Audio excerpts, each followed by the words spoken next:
শাহিন আখতার আপনি লিখেছেন, স্ত্রীকে পাশে রেখে স্ত্রীর প্রতি মনোযোগ না দিয়ে ফোন চালানো নিয়ে কিছু বলেন হুজুর।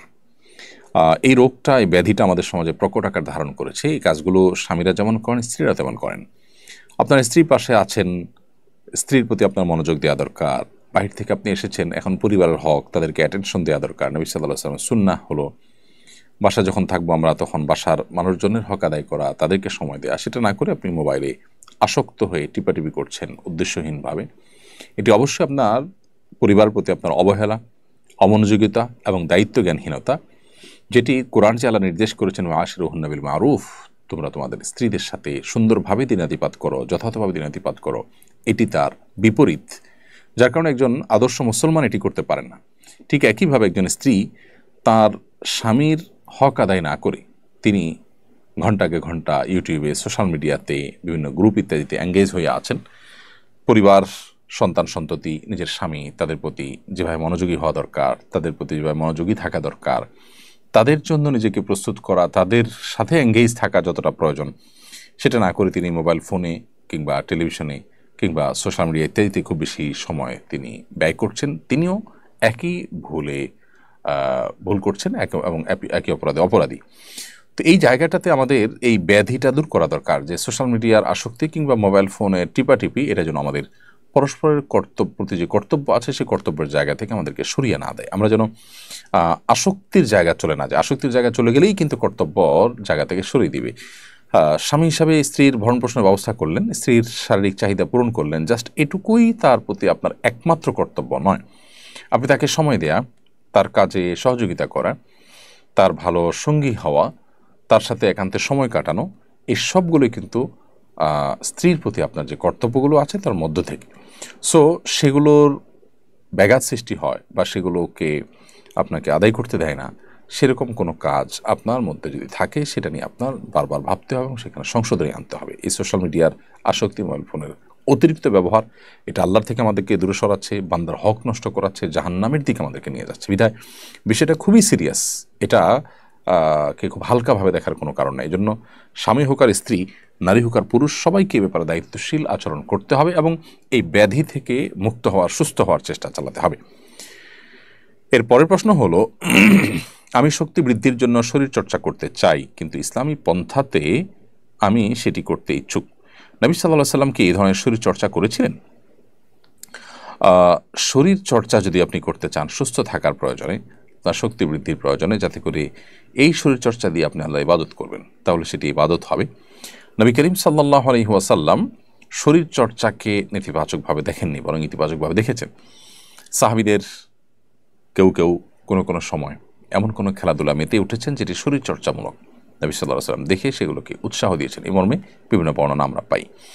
সেখান থেকে বোঝা যায় যে এটি নাজায়েজ কোনো বিষয় নয়। তাছাড়া নবী সাল্লাল্লাহু আলাইহি ওয়াসাল্লাম পরিষ্কারভাবে ঘোড়দৌড়, তারপরে তীর নিক্ষেপ ইত্যাদি জাতীয় যে কম্পিটিশনগুলো আছে, এগুলোকে তিনি অনুমোদন করেছেন, যেগুলোর সাথে শরীর চর্চার সম্পর্ক আছে। সেখান থেকে বোঝা যায় যে শরীর চর্চা করা বা ব্যায়াম করা, সুস্থ থাকবার প্রয়োজনে, ফিট থাকার প্রয়োজনে এটি জায়েজ আছে। এবং একজন মুসলমানের উদ্দেশ্য হবে যে ফিট থেকে তিনি আল্লাহর ইবাদত বন্দেগী করবেন সঠিকভাবে, সুন্দরভাবে। এটা হবে তার শরীর চর্চার প্রধান এবং মূল উদ্দেশ্য। তাহলে সেটি ইনশাআল্লাহ সওয়াবের কারণ হতে পারে। লক্ষ্য করলাম আমার আচরণ দিন দিন খারাপ হচ্ছে, কিভাবে উত্তম আচরণের অধিকারী হতে পারে, ব্যাপারে পরামর্শ দিয়ে বাধিত করবেন। দিন দিন নিজের আচরণ খারাপ হয়ে যাচ্ছে, এটা যদি আঁচ করতে পারেন, আলহামদুলিল্লাহ, নিজের প্রতি নিজের মনোযোগ আছে এবং আপনি আপনার মোরাল ডেভেলপমেন্ট নিয়ে ভাবছেন, সেটি একটি পজিটিভ দিক। এখন কথা হলো যে কিভাবে আপনি এটা ডেভেলপ করবেন। উত্তর হলো যে কোনো খারাপ মানুষের, খারাপ পরিবেশে পালায় পড়লে নানা কারণে মানুষের অ্যাটিটিউডের মধ্যে পরিবর্তন আসে। আপনি যদি এই মুহূর্তে কোনো ভালো, সৎ, নেককার, আল্লাহভীরু, মুত্তাকি মানুষের সংস্রব এবং সান্নিধ্য এটাকে গ্রহণ করেন, তাহলে আশা করা যায় আপনার ভিতরে পজিটিভ পরিবর্তন হতে থাকবে। এবং সেই সাথে আল্লাহ সুবহানাহু ওয়া তাআলার কাছে একটি দোয়া আপনি করবেন, যেটি আবু দাউদ তিরমিজিতে বর্ণিত হয়েছে। নবী করিম সাল্লাল্লাহু আলাইহি ওয়াসাল্লাম আল্লাহর কাছে দোয়া করতেন, আল্লাহুম্মা হাদিনি লি আহসানিল আখলাক ওয়া লা ইয়াহদি লি আহসানিহা ইল্লা আন্ত। আল্লাহ, আমাকে সুন্দর আখলাকের পথে আপনি পরিচালিত করুন, আপনি ছাড়া কেউ সুন্দর আখলাকের পথে পরিচালিত করতে পারবে না। ওয়াসরিফ আন্নি সাইয়্যাহা ওয়া লা ইয়াসরিফ আন্নি সাইয়্যাহা ইল্লা আন্ত। আর আমার বদাখলাক আপনি দূর করে দিন, কারণ বদাখলাক আপনি ছাড়া কেউ আসলে দূর করতে পারবে না। তো এই দোয়া আপনি আল্লাহ তাআলার কাছে বেশি থেকে বেশি যদি করেন, আশা করা যায় আল্লাহ রাব্বুল আলামিন আপনাকে ক্ষমা করবেন এবং আপনার আখলাককে সুন্দর করবেন। এরপরে এইচ জনি এআইডি থেকে আপনি লিখেছেন, আমি একটা মেয়েকে পছন্দ করি, সে আমাকে পছন্দ করে, কিন্তু তার সাথে কথা বলি না। তাকে বলেছি সময় হলে সরাসরি বিয়ের প্রস্তাব দিব ইনশাআল্লাহ, এতে কি গুনাহ হবে? আপনি তার সাথে কোনো প্রকার সম্পর্ক রাখলেন না, একটা নির্দিষ্ট সময়ের অপেক্ষা করছেন, বিবাহের প্রস্তাব পাঠাবেন। তিনি নিজেকে সেভ করছেন, আপনি নিজেকে সেভ করছেন। এরকম যদি হয়, একে অন্যকে জাস্ট পছন্দ করে রেখেছেন, এটা নাজায়েজ হবে না, এটা গুনাহ হবে না। কিন্তু আপনাদের এই পছন্দ করে রাখাটা যদি আপনাদের জল্পনা কল্পনার বা মনে মনে গুনাহের জগতেও আপনাদেরকে নিয়ে যায়, তাহলে আপনাদের সম্পর্ক ইতি টানা উচিত। এই সম্পর্কে ইতি টেনে আপনাদের গুনাহ থেকে বেরিয়ে আসার চেষ্টা করা উচিত। মারিয়া ইসলাম লিখেছেন, হায়েজের দিন সংখ্যা শরীয়ত অনুসারে কিভাবে গণনা করব? আপনার যদি আগে থেকে নিয়মিত হায়েজ বা মাসিক হয়ে থাকে একটা নির্দিষ্ট সময়, তাহলে সেই দিনগুলোকে আপনি মাসিক হিসাবে গণ্য করবেন। কখনো কালে ভদ্রে বেশ কম হয়ে গেলেও আপনি আগের দিনক্ষণ হিসাবেই আপনি মাসিক ধরবেন। আর যদি আগের দিনক্ষণের মধ্যে পরিবর্তন হয়ে যায়, অভ্যাসটা পরিবর্তন হয়ে যায়, তাহলে নতুন যে অভ্যাস হয়েছে, স্টাবলিশড হয়েছে, সেটাকে আপনি মাসিক হিসাবে গণ্য করবেন। 10 দিনের বেশি যদি আপনি রক্ত দেখতে পান, তাহলে সেটা আপনি অসুস্থতা হিসাবে গণ্য করবেন। আপনার নির্দিষ্ট যে অভ্যাস আছে তার চাইতে বেশি যদি মাসিক হিসাবে দেখেন, সেটাও আপনি অসুস্থ হিসাবে গণ্য করবেন, এবং তখন আপনি নামাজ কালাম ঠিকমতো পড়বেন ওই সময়টাতে। পরিবেশ সুরক্ষার বিষয়ে ইসলামের নির্দেশনা কী? বর্তমান সরকারের পলিথিন বিরোধী অবস্থান সম্পর্কে আপনার মন্তব্য কী? দেখুন, ইসলাম পরিবেশ সুরক্ষার জন্য বহু উদ্যোগের নির্দেশ আমাদেরকে দিয়েছে। মূলত ইসলামকে যদি আমরা সঠিকভাবে মেনে চলি, আল্লাহর আদেশ নিষেধগুলো যদি আমরা মেনে চলি, প্রকৃতিতে যদি আমরা নানা রকমের মডিফিকেশনের নামে ব্যাপক পরিবর্তন না আনি, তাহলে সেক্ষেত্রে পরিবেশ এমনিতেই সুসংরক্ষিত থাকবে। পৃথিবীতে আজ যারা পরিবেশ নিয়ে সবচেয়ে বেশি সোচ্চার এবং কথা বলছেন, দুর্ভাগ্যজনক বাস্তবতা হলো তারাই শিল্প বিপ্লবের নামে, নানা নামে তারা প্লাস্টিকের পৃথিবী আমাদেরকে উপহার দিয়েছেন এবং পরিবেশকে বিপর্যস্ত তারাই করেছেন। এখন তারাই আবার ওঝা হয়ে ঝাড়ছেন, এটা হলো বাস্তবতা। পলিথিন আমরা জানি যে সেটি আমাদের মাটির জন্য নানাভাবে ক্ষতিকর। বিশেষ করে পলিথিনের যত্রতত্র ফেলে দেওয়ার যে একটা প্রবণতা আমাদের দেশে মানুষের মধ্যে আছে, এটা কোনোভাবে নিয়ন্ত্রণ করা যাচ্ছে না। সেই জায়গা থেকে পলিথিন বিরোধী আইন করা বা পলিথিনের ব্যবহার বন্ধের উদ্যোগ নেওয়াকে আমি মনে করি যে প্রয়োজনীয় উদ্যোগ এবং সাধুবাদ জানানোর মতো উদ্যোগ। যদিও এই আইনগুলো আসলে আইনেই থেকে যায়, ফাঁকফো করে নানাভাবে সেটা ঠিকই আপনার চলতে থাকে। তো এই ক্ষেত্রে যে সমস্ত ফ্যাক্টরিগুলো ইতিমধ্যে চালু আছে, সেই ফ্যাক্টরিতে অন্য কিছু উৎপাদন করে হলেও যে সমস্ত কর্মীরা আছেন, শ্রমিকরা আছেন, তাদের কর্মসংস্থানের উদ্যোগ নেওয়া উচিত, যাতে করে তারা বিপদের মুখে পতিত না হয়। কিন্তু মূল উদ্যোগটা এটা অবশ্যই প্রশংসার দাবিদার। দেশের মাটি, দেশের মাটিতে ফসলের চাষের যে আপনার সম্ভাবনা, সেটা যাতে কোনোভাবে নষ্ট হয়ে না যায়, সেরকম উদ্যোগ গ্রহণ করা আমাদের জন্য খুবই গুরুত্বপূর্ণ। বিশেষ করে আধুনিক বিশ্বে আমরা পরনির্ভরশীল অনেকখানি। এই পরনির্ভরশীলতা থেকে আমাদের বেরিয়ে আসতে হবে। যদি করতে না পারে, তাহলে পৃথিবী কখনো অস্বাভাবিক পরিস্থিতির মুখোমুখি হলে তখন কিন্তু আমরা ভয়ঙ্কর বিপদে পড়বে। এই জন্য আমাদের মাটির উর্বরতা কমে যেতে পারে, নষ্ট হতে পারে, উৎপাদনশীলতা, উৎপাদন ক্ষমতা কমে যেতে পারে। এরকম যে কোনো কিছু বন্ধের উদ্যোগকে অবশ্যই সাধুবাদ জানাতে হবে। এমনি ইব্রাহিম খলিল আপনি লিখেছেন, মুসলমানরা ধ্যান করবে কিভাবে? প্রত্যেকটা সফল ব্যক্তিদের ক্ষেত্রে শোনা যায় তারা নির্দিষ্ট একটা সময় মেডিটেশন করেন। দেখুন, আপনি যে কোনো কিছু নিয়ে ভাববেন, চিন্তা করবেন, গবেষণা করবেন, এটার জন্য সুনির্দিষ্ট কোনো ফরম্যাট নবী সাল্লাল্লাহু আলাইহি ওয়াসাল্লামের সুন্নাত থেকে আমরা পাই না। তিনি গারে হেরাতে যেতেন, এর বাইরেও বিভিন্ন সময় বন্দেগী করতেন। এবাদতে আপনি পরিপূর্ণ আল্লাহর প্রতি মনোযোগী হবেন, এটি হলো সবচেয়ে বড় ধ্যান। এর বাইরে নামাজের পরও, আগেও বা বিভিন্ন সময় আপনি একান্তে আল্লাহ সুবহানাহু ওয়া তাআলাকে স্মরণ করলেন, ভাবলেন, পরিকল্পনা করলেন, এগুলো সবগুলোই শরিয়া কর্তৃক অনুমোদিত এবং নবী সাল্লাল্লাহু আলাইহি ওয়াসাল্লামের জীবনীতে বিবরণীতে পাওয়া যায়।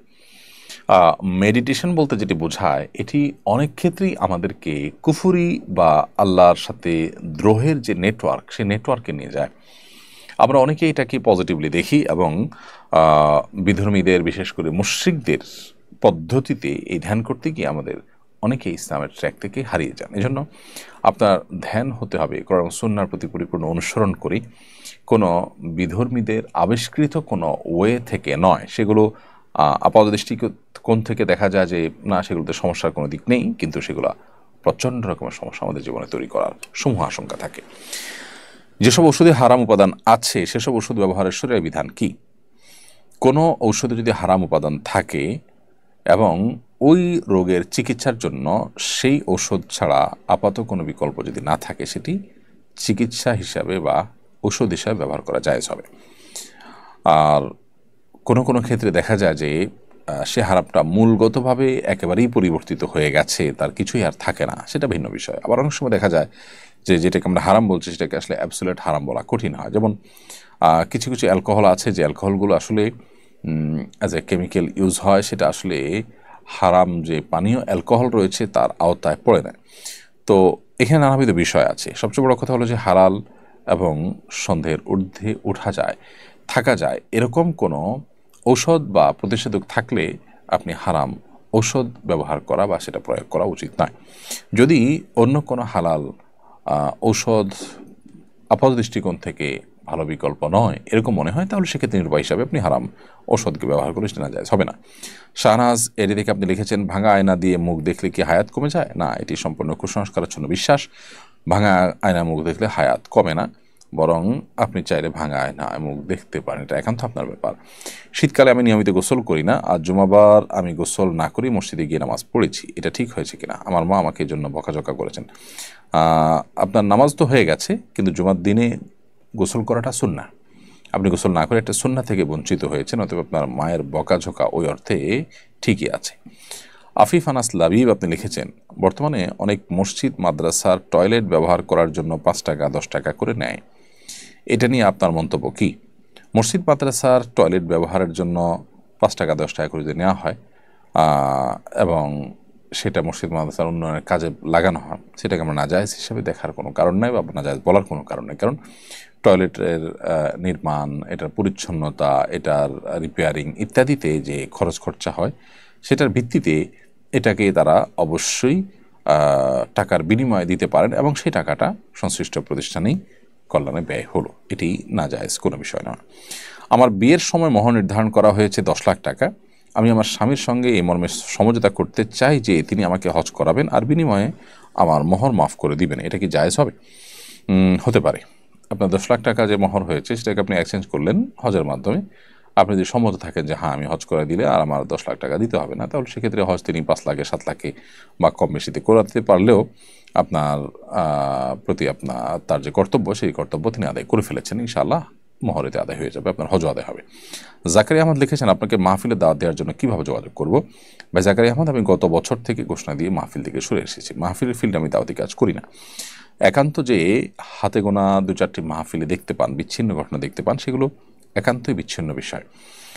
কখনো হয়তো নিরুপায় হয়ে সেগুলোতে যেতে হয়, মানে এক্সট্রাঅর্ডিনারি কোনো কারণে। ধরা যাক আমার এমন কেউ বলে ফেলেছেন, নির্দেশ দিয়েছেন, যা নির্দেশটা আসলে নামে আমি পারিনি, এক্সক্লুসিভ কোনো ইস্যু, অথবা হতে পারে 2-3 বছর আগে আমি কাউকে বলেছি কোথাও যাব, মাহফিল করব, যদি আমি সচরাচর এভাবে ওয়াদা করি না। এবছর একটা মাহফিল এমন নিতে হয়েছে, কেউ একজন বলছেন যে আমি তাকে ওয়াদা করেছি বা আমার লোকজন তাকে ওয়াদা করেছে, হোয়ারেজ আমরা এটা করি না এবং আমাদের কারো মনে পড়ে না এবং ওনার কাছে কোনো প্রমাণও নেই, জাস্ট একজন মুসলমান বলেছেন সেটাকে বিশ্বাস করে আমরা সেই মাহফিলে যাওয়ার নিয়ত করেছি বা ওয়াদা করেছি। তো এরকম কিছু এক্সক্লুসিভ ঘটনা, কয়েকটা ঘটনা বাদে সাধারণত আমরা মাহফিলে যাচ্ছি না। আমি আশা করব মাহফিলের জন্য উপযুক্ত অনেক ভালো বক্তা আছেন যারা কোরআন আলোকে আলোচনা করেন, মানুষের জীবন পরিবর্তনকারী আলোচনা করেন, আপনারা তাদের সাথে যোগাযোগ করবেন এবং আমাদেরকে আমাদের যে কাজ আছে সেই কাজগুলো করার জন্য আপনারা সহযোগিতা করবেন, এটি আমি আশ্বাস রাখি, বিশ্বাস রাখি, আপনাদের প্রতি প্রত্যাশা করি। আলামিন আপনি লিখেছেন, আপন 2 ভাই তাদের ছেলে মেয়েদের পরস্পরের মধ্যে বিবাহ দিতে পারবে কি না? আপন 2 ভাই তাদের পরস্পর ছেলে মেয়েদের মধ্যে বিবাহ দিতে পারবেন, অর্থাৎ চাচাতো ভাই বোন পরস্পরের মধ্যে বিবাহ হতে পারে, কোনো অসুবিধা নেই। শামিমা আফরোজ আপনি লিখেছেন, আমার ভাই এবং মা বাবার সাথে অনেক খারাপ, আমার ভাই আমার এবং আমার মা বাবার সাথে অনেক খারাপ আচরণ করেন। ওর বয়স 26, বিবাহিত, ওর আচরণ প্রচণ্ড খারাপ, রেগে গেলে বাবা মাকে বলে দাঁড়া এখনই মার মতোদের, আমরা কি করতে পারি? তিনি যখন সুস্থ স্বাভাবিক থাকেন তখন তাকে কোনো মানসিক ডাক্তার দেখানো, কাউন্সেলিং করা, কোনো ভালো আলেমের সান্নিধ্যে নিয়ে তাকে নাসিহা করানো, এই উদ্যোগগুলো আপনারা নিতে পারেন। আল্লাহ তাআলার কাছে দোয়া করবেন এবং এই প্রচণ্ড বদমেজাজ দূর করবার জন্য কোরআন সুন্নাহর আলোকে যে নির্দেশনাগুলো আছে সেগুলো আমল করতে পারেন। আশা করা যায় আল্লাহ তাআলা তাকে শেফা দান করবেন। এরপরে কামল আইডি থেকে আপনি লিখেছেন, অবৈধ উপায়ে বিদেশে গেলে বা চুরি করে পালিয়ে এক দেশ থেকে অন্য দেশে গেলে তার উপার্জন হালাল হবে কিনা? এভাবে যাওয়াটা অন্যায়, অনুচিত এবং নাজায়েজ কথা, কিন্তু গিয়ে সেখানে যদি হালাল উপার্জন করেন, আপনি অবৈধ কোনো উপার্জন না করেন, তাহলে সেক্ষেত্রে সেটি আপনার জন্য হারাম হবে না।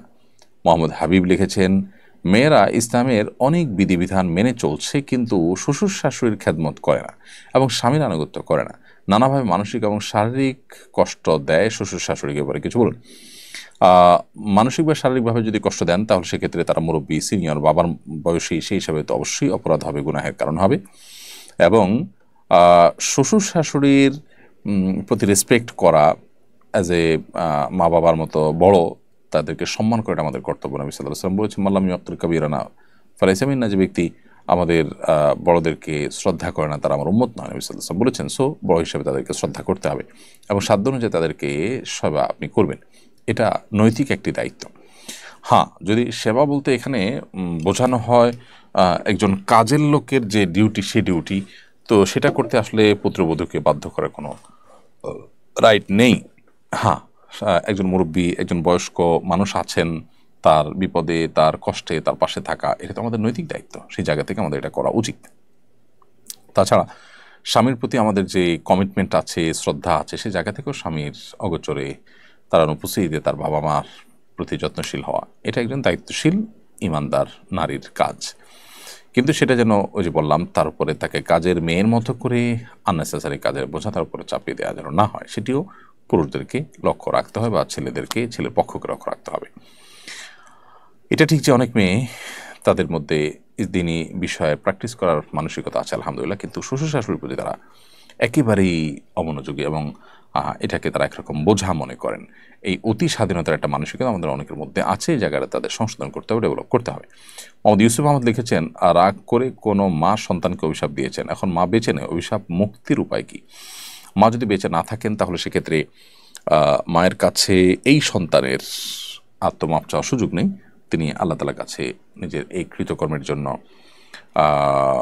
মাকে রাগিয়েছেন জন্য মাপ চাইবেন এবং মায়ের তরফ থেকে দান সাদাকা করা, মায়ের তরফ থেকে আল্লাহর কাছে ইস্তেগফার করা, ক্ষমা প্রার্থনা করা, সে কাজগুলো করবেন। আদর আলো এআরডি থেকে লিখেছেন, আমার ছেলে আপনার মাদ্রাসায় পড়াতে চায়, কী করতে হবে জানাবেন। আমাদের মাদ্রাসা সুন্নায় আপনি যোগাযোগ করবেন, নভেম্বরে সাধারণত ভর্তি হয়ে থাকে। তানহা ইসলাম লিখেছেন, অপারেশন রোগী হাতে ক্যানোলা, প্রস্রাবের রাস্তায় ক্যাথেটার পরা, রক্ত যাচ্ছে, উনি কীভাবে নামাজ আদায় করবেন? আল্লাহ মাফ করুন, ওই অবস্থাতেই উজু করা গেলে উজু না করা গেলে তায়াম্মুম করে কেবলামুখী হয়ে দাঁড়িয়ে বসে যেভাবে সামর্থ্য আছে সেভাবে তিনি নামাজ পড়বেন। এমনকি যদি ব্লিডিং হয়, আল্লাহ রহম করুক তার প্রতি, তাহলে ওই অবস্থাতে তাকে সালাত আদায়ের চেষ্টা করতে হবে বা সালাত আদায় করতে হবে। নাজিয়াত লিমা আপনি লিখেছেন, শ্বশুর মারা গেলে কি তাকে দেখা যাবে? শ্বশুর মারা গেলে আপনি তাকে দেখতে পাবেন, কোনো অসুবিধা নেই। বেলালুদ্দিন জাফরি আপনি লিখেছেন, শ্বশুর বাড়ি থেকে সামাজিক কালচার অনুসারে খাবার পাঠাচ্ছে, কিন্তু আমি এসব কালচার পছন্দ করি না, তাই ওই খাবার পাঠিয়ে দিয়েছি, ফলে শ্বশুর বাড়ির লোকজন আমার উপর রাগ করেছেন, এখন আমি কি করতে পারি? তাদেরকে আপনি নানাভাবে কনভিন্স করবেন, এমনভাবে যদি পাঠিয়ে দেন যে তারা ভুল বুঝে, তাহলে এটা আপনার ভুল পদক্ষেপ। অবশ্যই আপনি তাদেরকে বুঝিয়ে আপনার সীমাবদ্ধ জায়গাটা আপনি তাদেরকে বোঝানোর চেষ্টা করবেন, আর যদি তারা খুব বেশি মনোকষ্ট পাবেন মনে হয়, তাহলে আপনি সেটি নিতে অসুবিধা নেই, কিন্তু পরবর্তী তারা যেন এই কালচার যেন প্রতিষ্ঠিত না করেন, তাদেরকে বুঝিয়ে দিবেন। আর কালচারের অংশ হিসাবে ছাড়া যে তারা উপহারোপণ দেয়, একেবারে চোখ বন্ধ করে সব উপহারোপণ আপনি ন্যায় করে দিবেন, সেটা উচিত নয়, সেটা মাথায় রাখতে হবে। ইসরাত জাহান লিখেছেন, না জানিয়ে বিয়েতে দেয়া গয়না যদি পরবর্তীতে মহারণার টাকার বিনিময়ে দিয়েছে বলে দাবি করে, তাহলে কি জায়েজ হবে? বিয়েতে গহনা দেওয়ার সময় যদি নিয়ত থাকে মহারণা হিসাবে দেয়া, যেহেতু সেটা মূল সম্পদ, মূল অ্যাসেট স্বর্ণ গহনা, তাহলে সেটা মহর হিসাবে ধর্তব্য হবে যদি তিনি মহর হিসাবে দিয়ে থাকেন।